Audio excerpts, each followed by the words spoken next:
नमस्कार दर्शक बंधु बाणी बर्णाणी को आपण मानक स्वागत। कवि होई गले समस्त लोक रवि हेले ज्योति रिंगण पोक हबी होई गले पुलिंद पेज पबी हेलाणी कि मृणाल ब्रज अविवेक देवे नवीन सृष्टि की कले कि एबे। आमे कवि सूर्य बलदेव रथंकर ए उक्ति बोली जाने एवं ए उक्ति रे तथाकथित कविता लेखिबार दुस्साहस करुथिबा अकवि मानक पाई से भली तीक्ष्ण कटाक्ष करिसंते। वास्तव में कवि किए, कविर गुणावली कौन रहिबा दरकार। कवि जेतेबेले जोठी पाइला गोटे लिखिदे कि आजिकालीर जो समय रे जो कवि मानकर संख्या वर्तमान दिनकू दिन असंभव भाव में बढ़ी चली सतरे कौन समस्त कवि। वास्तव में कविर कौन रही गुण आसंतु शास्त्रीय धारारू जानिबा। श्रीमद भागवत महापुराण एकादश स्कंध एकादश अध्याय 31 नंबर श्लोक रे कवि संपर्क रे सविशेष आलोचना करा जाइछे। कौन कहिसंती भागवतकार देखंतु। अप्रमत्तो गभीरात्मा धृतिमान जित षड्गुणः अमानी मानदः कल्यः अमानी मानदः कल्यो मैत्रः कारुणिकः कवि। कवि हवा पई केते गुण देखंतु 9टा गुणर आवश्यकता अछि। अप्रमत्तो जे प्रमाद शून्य आ प्रमत्तता गोटे उन्मत्त भाव गोटे उन्मादना सदाबेले गोटे विचलन स्थिति रे थिबो उन्माद भाव रे थिबो सेमति कवि हे परिबने। कविता अप्रमत्त हबो एवं जहा लिखिबो प्रमाद शून्य लेखा लिखिबो। जहा पाइला लिखिदेला बनान अशुद्धि थिबो भाव अशुद्धि थिबो अर्थ अशुद्धि थिबो शब्द प्रयोग अशुद्धि थिबो से कवि हे परिबनी। अप्रमत्तो जहार प्रमाद नथिबो गभीर आत्मा गभीर अंतर्दृष्टि थिबो। जेकोसी गोटे साधारण जिनिस को आमे जहा देखिले कवि कौन से दृष्टि देखे। कविर गोटे अंतर्दृष्टि थाए से अंतर्दृष्टि रे ताको आहुरी निरीक्षण करे अनुशीलन करे एवं जहा सारांश पाए ताको ही नहीं लिखे। तेणु कविर जो गभीर चिंतन गभीर अंतर्दृष्टि ता थिबा दरकार। अप्रमत्तो गभीर आत्मा धृतिमान धैर्यशील होइथिबा दरकार कवि। बहु भाव वर्तमान समय आम देखुचे व्याकुल सब कवि माने दैन्य प्रकाश करी केमिति पुरस्कार आम पाइबु केमिति आमर ख्याति बढ़ी जीव राति राति ए प्रकार जो गोटे व्याकुलता धैर्य नहीं। कविता लिखिबा बेले गोटे धैर्यशील ही जड़े कविता लिखिबा दरकार।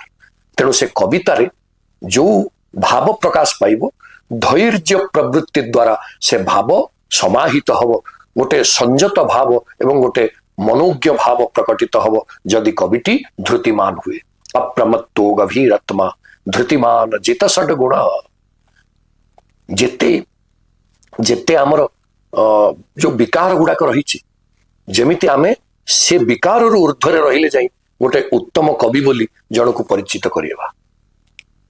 कामना अधिक थिबो लोभ अधिक थिबो अहंकार अधिक थिबो मात्सर्य अधिक थिबो क्रोध अधिक थिबो से व्यक्ति केमती कवि हो।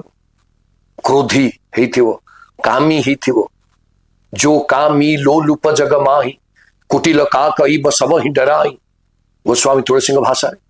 तेणु ये जो कु गुण गुड़िक दुर्गुण गुड़िक से कवि उन्मुक्त थिबो। ता अर्थ ता भितरे सबु दुर्गुण गुड़ाक गुण रे रूपांतरित हबार प्रवृत्ति थिबो।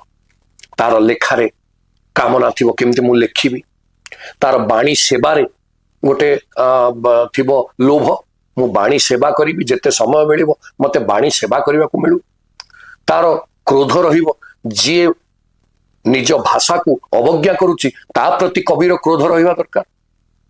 जो भाषा रे से लेखुची कवि से भाषा प्रति जदि किए अवज्ञा प्रदर्शन करुची ता प्रति क्रोध रहिबा दरकार। भाषार जो अस्मिता बा भाषार जो सौगंध अछि भाषार जो लालित्य अछि से ही कविर अभिमान हवा दरकार। एवं भाषा जो माने सुंदर कवित्व प्रकाश करिसंती से कवि मानक ठारू तार शिखिबार अछि। तेणु सबु प्रकार रे दोष गुड़ा को गुण रे रूपांतरित करिवार विचार जहा पाखरे थाए से ही वास्तव रे कवि पदवाच्य हुए। तापर अमानी निजे गोटे अभिमानी न होइथिबो निजे मान इच्छा न करूथिबो सेई भली व्यक्तित्व कवि हवा दरकार कवि सेई भली व्यक्तित्व हवा दरकार अमानी अमानी बोले मान पछरे गोड़ेइबोनी स्वतः मान आसिक ताकू वर्ण करिबो जे प्रकृत रे कवि जहार जनाभिमुखी कविता अछि जो कविर लेखा को जनमानस ग्रहण करि नैछि से कवि स्वतः सम्मानित हुअन्ति आपण कवि सम्राट भंज को देखंतु तो बिले बोले चषा अंतपुरे जोशा नृत्यंगने नृत्य रंगे बारांगना गाये तुम्भ गीत सभारे पंडित पथे पांथ हृष्ट मन तेणु किए तांकु नै कि सम्मान पछरे गोड़े थिले कि कवि सम्राट भंज ना सम्मान स्वतः तांकु मिलिथिला जनमानस रे कवित्वर प्रतिष्ठा ही कविर बड़ सम्मान तेणु अमानी किंतु अन्य को मान दब लेखा माध्यम रे निज बाणी सेवा माध्यम रे अन्य को मान दबा ये हूँ कविर आउ गोटे गुण तेणु अमानी हम आउ जन को मान दब जड़े महापुरुष संपर्क में लिखिबो कौन सी महान ऐतिहासिक घटना संपर्क में लिखिबो कौन सी सामाजिक विषय जहाँ आम समस्त जानिबार अछि ताकू महत्वपूर्ण शैली रे रचना करिवो जद्वारा लोक दृष्टि आकर्षित हब से विषय प्रति तेणु अनेक समय कवि मान ही समाज को संशोधित करती तेणु निजे अमानी ही अन्य प्रति मान प्रदर्शन करवा ये हूँ कविर गुण अमानी मान द कल्य कल्य बोले धुरंधर दक्ष जो कविता लिखिबो से कविताटा किछि अर्थपूर्ण थिबो सामाजिक वार्ता बहन करुथिबो नीति शिक्षात्मक थिबो एवं गोटे ता भितर गोटे अंतर्ध्वनि प्रकाशित होथिबो जहाँ समस्त को प्रेरित करुथिबो तेणु कवि भाव रे जो कल्य बा दक्षता जड़े दक्ष ही कवि कवि भाव रे से निश्चित भाव रे दक्षता को लेकिन निजर कवित्व को परिपुष्ट करिथिबो तेणु अमानी मानद कल्य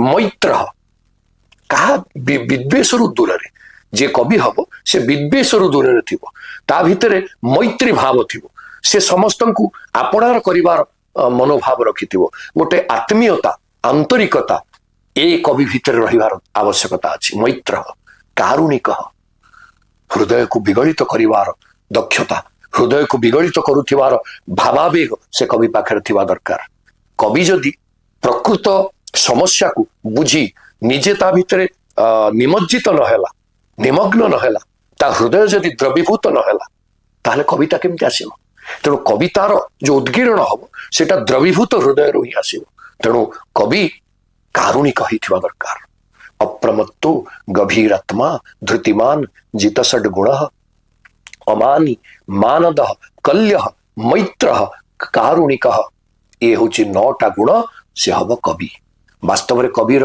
व्याकरणगत व्युत्पत्ति केमती कवते सर्वं जानाति कवते श्लोकादि श्लोकान ग्रथति कवते सर्वं सर्वत्र गच्छति तेणु जी सबु आड़ को जाइपारे कवि पूजा पाऊ थाए देश विदेश रे कवि सबुठिकी जाइपारे सबु जानिबा पई चेष्टा करे एवं सबु को प्रकाश करे समाजर दर्पण रे समाजर दर्पण भाव रे साहित्य को प्रकाश करे तेबे जाई से कवि हुए तेणु आसंतु जदि वास्तव रे प्रकृत कवि बोली आमे विवेचना करिबा एई गुण गुड़िकर गोटे नियम रे एई गुण गुड़िकर परख रे जदि आमे कवि की परखिबा वास्तव कवि किए वर्तमान समाज रे आमे जो भली कवि मानकर प्रादुर्भाव देखुचे सेइथुरु आपण बाछि देबे कुला पाछुडु पाछुडु प्रकृत अंश आपण रखिबे बाकी गुड़ाक सबू खसी पड़िबो तेणु एइथुरु आपण जानि परिबे